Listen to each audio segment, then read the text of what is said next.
Hello, listeners, and welcome to another episode on Fit as a Fiddle. Our guest today is Tameka Mclean. She's the founder of Muse, Inc. It is a nonprofit organization serving women who are transitioning out of the foster care system. Tameka is also a first-time author of the book that's available on Kindle and paperback on Amazon. It is called 11 Steps to Self-Sufficiency. Take action by taking the steps. So without further ado, welcome to the show, Tameka. Thank you, Sneha. Thank you so much for welcoming me. I'm really excited to meet with you today. Of course. And I'm super happy that we got a chance to do this amongst our busy schedules. Tameka and I actually first connected like almost 3 years ago, maybe even 4 years ago, I'd say, at a workshop together. And our paths have evolved in such beautiful different ways than we thought. And so we recently reconnected through both of our nonprofit organizations, through Physical Therapy International Service Foundation, offering health education workshops, and then through Muse, serving women transitioning out of foster care. So that's how we recently connected. And we just thought there's so much in this topic that I really don't know about, Tameka. And I'm sure listeners don't know as much as well. It is such an important topic. And so I'm really excited to shed some light on it here today with you. So welcome to the show. And I would love for listeners to get to know you a little bit more. So let's dive into your journey and what brought you into the space. Well, my journey, definitely a journey, that is. So I opted to start a nonprofit organization back in 2019 due to my personal experience while being in care. I entered foster care at the age of 13 and aged out at 21. So, I had the opportunity to see, everything, the good, the bad, the ugly, firsthand, right? So I knew with my struggle of transitioning out, I knew that I wanted to find a way to kind of close the gap in certain areas. And I didn't know what I was going to do and how I was going to do it. But fast forward, 2019, I had lost my job. And I said, this is the time to start something that makes me feel fulfilled. Prior to that, I was working in the fashion industry.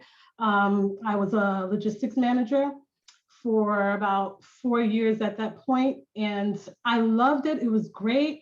But there was just like a empty feeling, like I wasn't satisfied. So, I consider myself to be a spiritual being. And I knew based off of spirituality, I learned that the only way to really feel fulfilled is if you're doing something that brings you joy and happiness. So what way to make you feel happy and, just to give back, right? So I figured that I would start the organization, and here we are. We've been up and running for 3 years now, and I love what I do. The young women that we serve, they are beautiful souls, beautiful women, young women, and I look forward to continuing doing the work with them.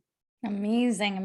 And truly, listeners, like I've interacted with Tameka only a handful of times, but every single time it's just so lovely. I'm sure you hear it in her voice. Her journey is very unique and brings her, everyone has a why for what they do. And Tameka has a very strong why in giving back. And so I'm really excited to shed some lights on the topic. So firstly, I'd like to jump into exactly what Muse is in terms of its offerings, its organization, the way that you set it up, and how you serve these young women. Yes, of course. Thank you. Very good questions, Neha. So we're comprised of about 7 young women. We have 3 board members, and then we have facilitators, volunteers, and different contractors for different things like social media, communications. And our services that we provide is we base it off of 2 different tiers. The main tier that we started out with was health and wellness. And under health and wellness, we decided to try to find a more healthier way of not medicating, but I guess holistically help our young women. Because with my personal experience while being in care, I saw that there are a lot of young women that were on medication. And I saw firsthand what the medication did with them or to them over time. And I personally didn't like the experience of just witnessing that. There were certain things like their characteristic traits changed a little bit.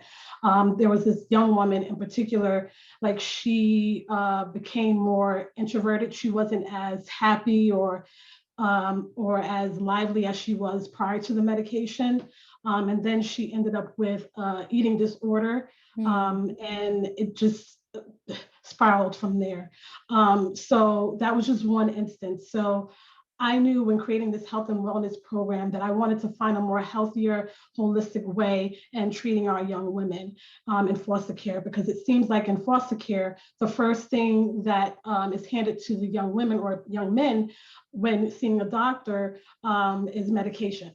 And, it's okay if their symptoms are severe, but if it's just dealing with,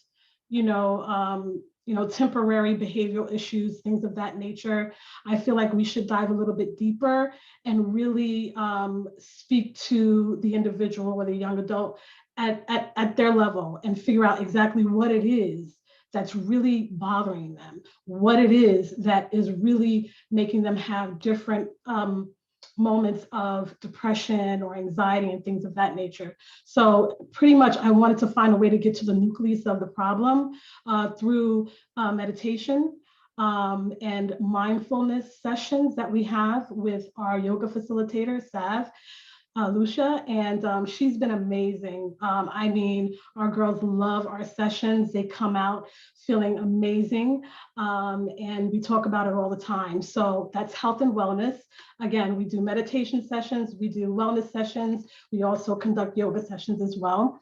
Outside of that, our second tier that we focus on is career development. And there are a slew of different services offered under that tier. And that's everything from finance to housing to writing your resumes and building your resumes and how to structure them.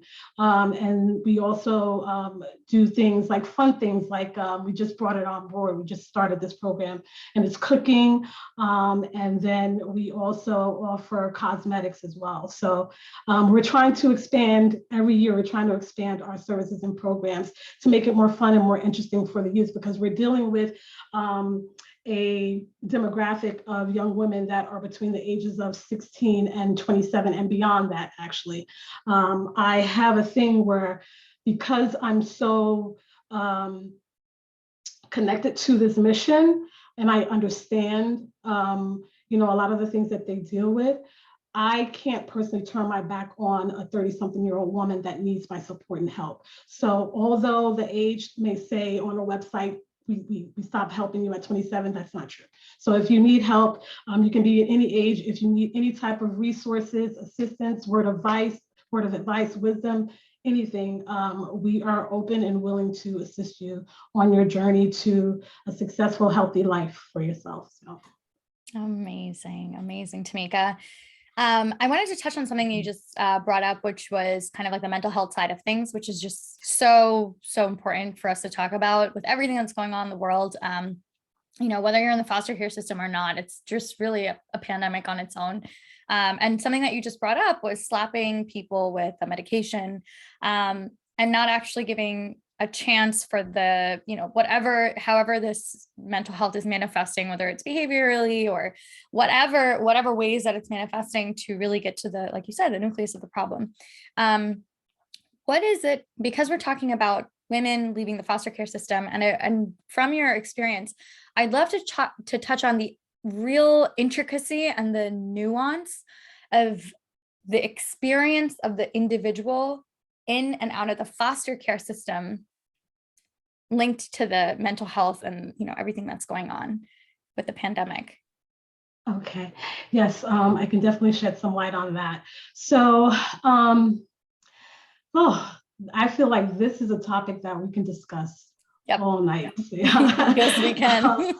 I think, it really stems from a person's childhood and the trauma and emotional neglect or physical neglect that a child has experienced while being at home with family. And the mindset and experience transitions over to their time while in care. So I'm going to be honest, the staff members that take care of these youth have a really huge job. And not just a huge job, but a very big responsibility. And it's very important that we handle these youth with care, with empathy, and major support. So the trauma, it can be deep rooted, and is, as we all know, trauma can take years to overcome, right? And it's not just necessarily medicating and suppressing the symptoms. You have to talk through, kind of massage it out, what I'm saying, so to speak, in different ways, whether it is spiritually. For me, while in care, I knew what one thing, I wrote it in the book, one thing that helped me overcome some of my trauma and past issues from my childhood was music. Like, I consider myself a creative, so I love anything that moves my spirit, whether it is art, whether it's live music. I love live instruments, and music really helped me. And I like to read books as well. So I feel like we should try to find a different way and a different approach by introducing the youth to different ways of healing themselves, and opposed to just accepting the medication and becoming potentially addicted to the medication. Mm-hmm. And I'm going to go into the addiction aspect of it. So, well, actually, prior to the addiction aspect, another thing I wanted to mention is youth in foster care also experience PTSD, which is, very similar to individuals that have been in the military, at war, having to come back to America, being out in regular civilization and not being able to function properly. And it's the same way when youth transition out of care into regular civilization, because it's a different world in a way, because they're out on their own. Prior to transitioning out, they had a support system. And in some agencies, they do not allow their staff members to keep in contact with these youth. So it's a situation where a youth is in care and they get to know certain people, certain staff members. It becomes like a family in a way. And then when they transition out, it's like, okay, they're stripped of family again. Why is that, Tameka? Why is it? I didn't know this. It's a genuine question. Why are you not allowed to speak to your staff members after you leave the care system? It boggles my mind, honestly. I personally don't understand it. And, there are certain things that do happen behind the scenes that a lot of people don't touch on. Some agencies, they are based on numbers. Numbers are very important. For example, if a youth is getting to that point where they're aging out, they need to push them out so that they can fill that bed, with another youth. So, and when you disconnect from the youth, it kind of protects the agency in a way to where they're no longer liable for anything that happens with that youth. It's a legal thing. Okay. Right. So if the youth continues to come back and then something happens, then they're now liable, and that can get a little messy. So that's pretty much what it is.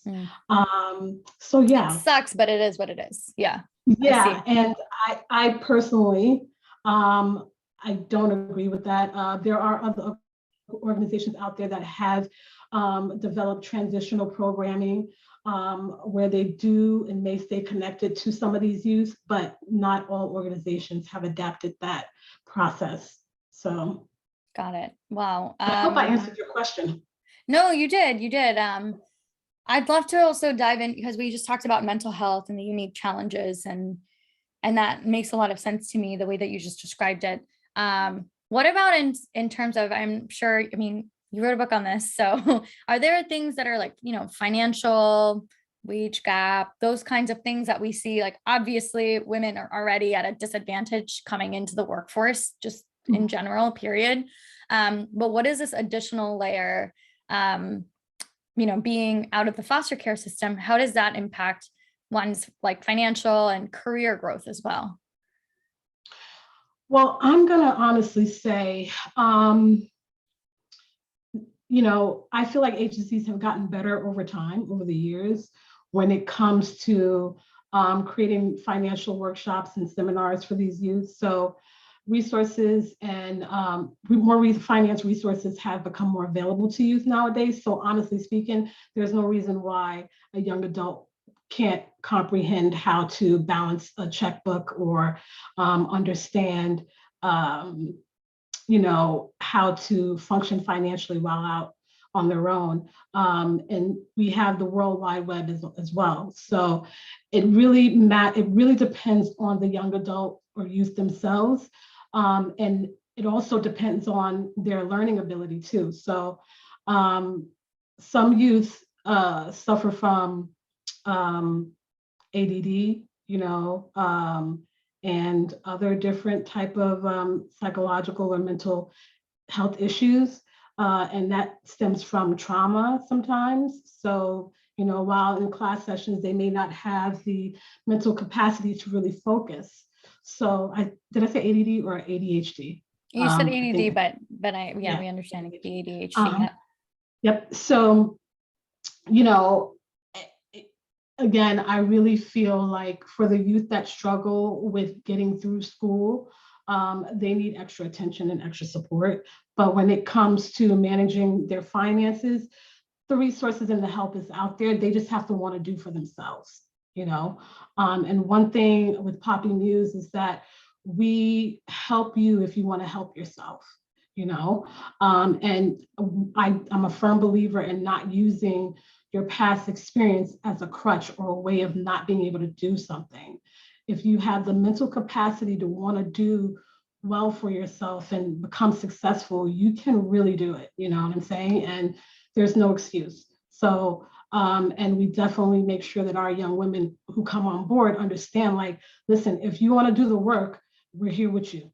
We're going to help, push you. We're going to be there for you, following up with you. One of my girls the other day was like, Tameka, you're on it. You're always on it.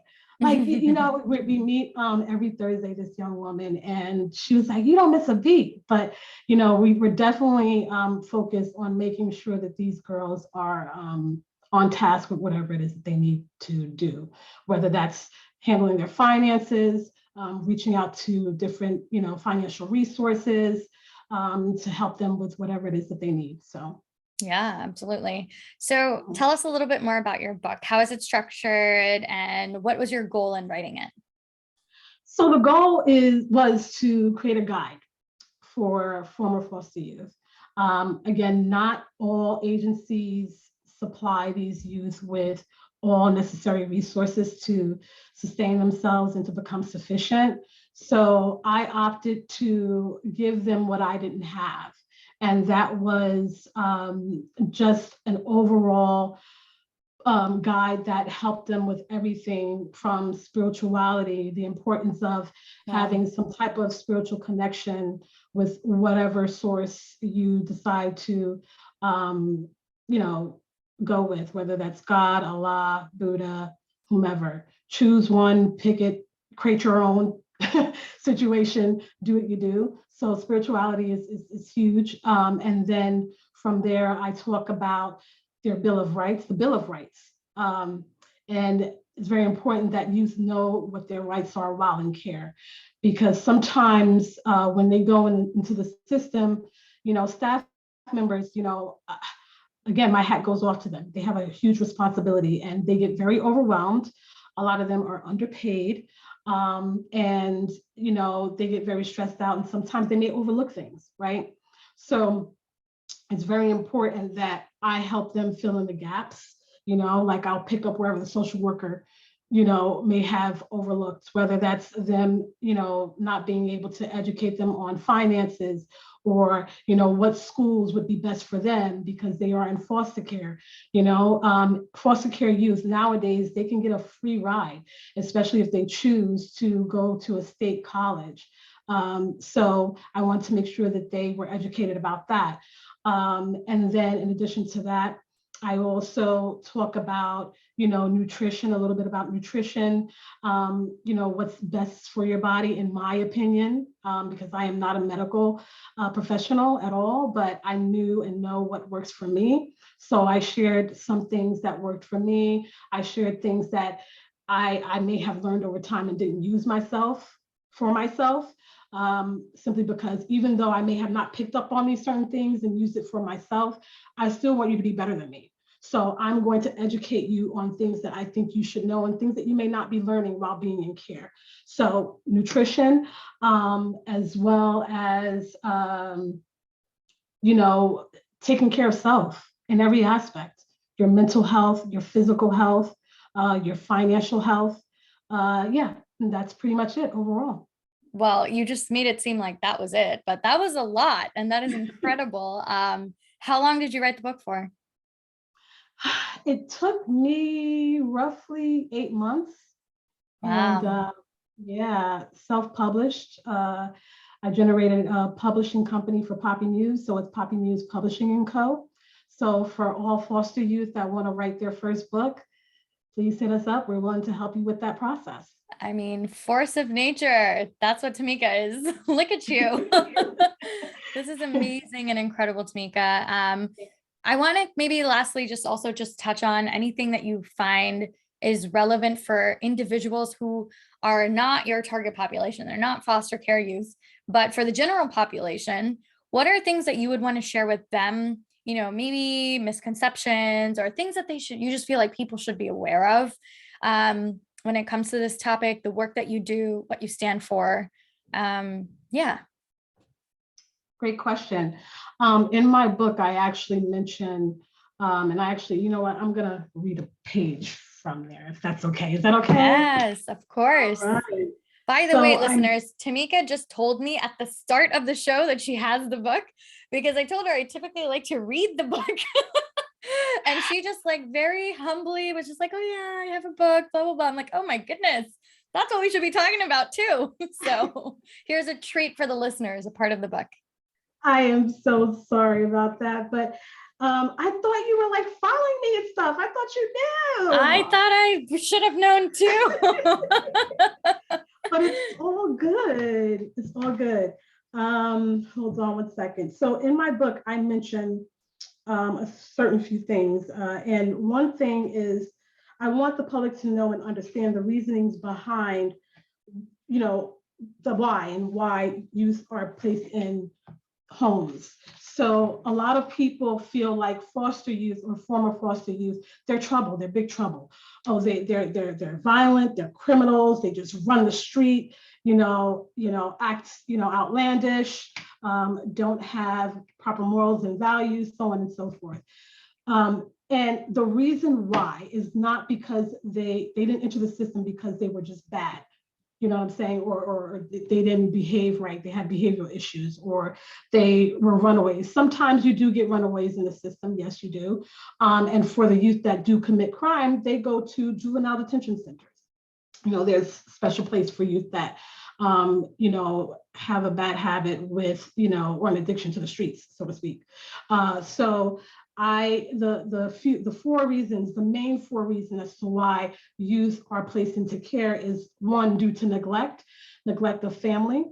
The second is abuse by a parent, and whether, sexually, physical, whatever it is. And then three, caretakers' inability to cope or parent the youth. And four, the death of a parent. Those are the four main reasons as to why youth get placed into the system.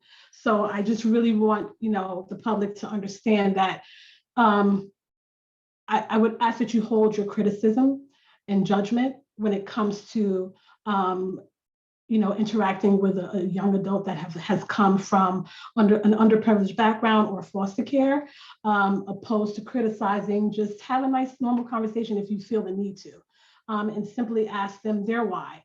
Or ask them, to tell their stories. But, honestly, you may not get a full story because, some young adults aren't very comfortable. They're not comfortable like I am with telling their stories out in the open. But nonetheless, I just ask that you minimize or just omit criticizing or judging, a situation or a young adult for, their circumstances. They didn't ask to be there. They didn't ask to be born into an unhealthy environment. So I would say just be a little bit more empathetic, you know what I mean? And a little bit more caring, have a little more heart. Absolutely. I love all of what you just said. And Tameka is obviously this like golden championing force of nature that just shows that there's just nothing there, like anybody, but especially people who are coming from an underprivileged background, they should never be, criticized and subjugated to their circumstances. And there are so many social determinants of health and life and world that a lot of people just really don't have control over. I think that's also another reason why Tameka and I connect so much on that level, because we talk about this a lot in both of our works.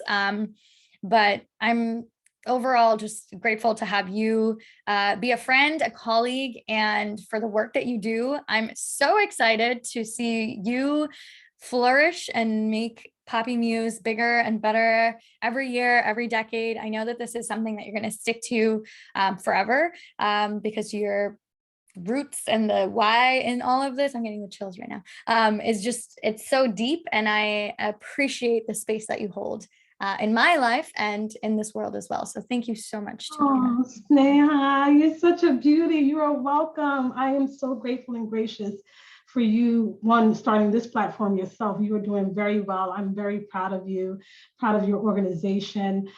Thank you so much for having me on your platform. I am extremely honored, and again, very grateful for this opportunity. And girl, we'll be chopping it up soon.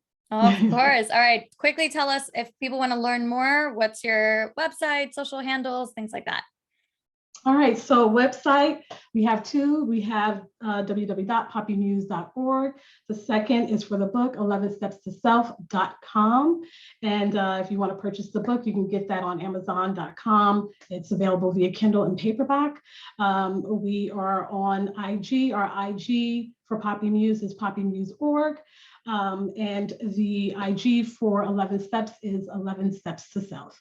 I'm going to leave it at that because, there's so many different platforms and I don't feel like going through all of it. Of course. So you get IG, and then from there, you can figure the rest out. Perfect. Well, thank you so much for your time today, Tameka, and I hope listeners learned something new. And we hope to have you back on the show someday too.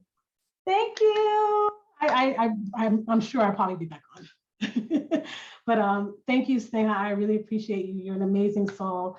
And again, I'm very gracious. So we'll talk soon. Yes. Bye, everybody. Thank you.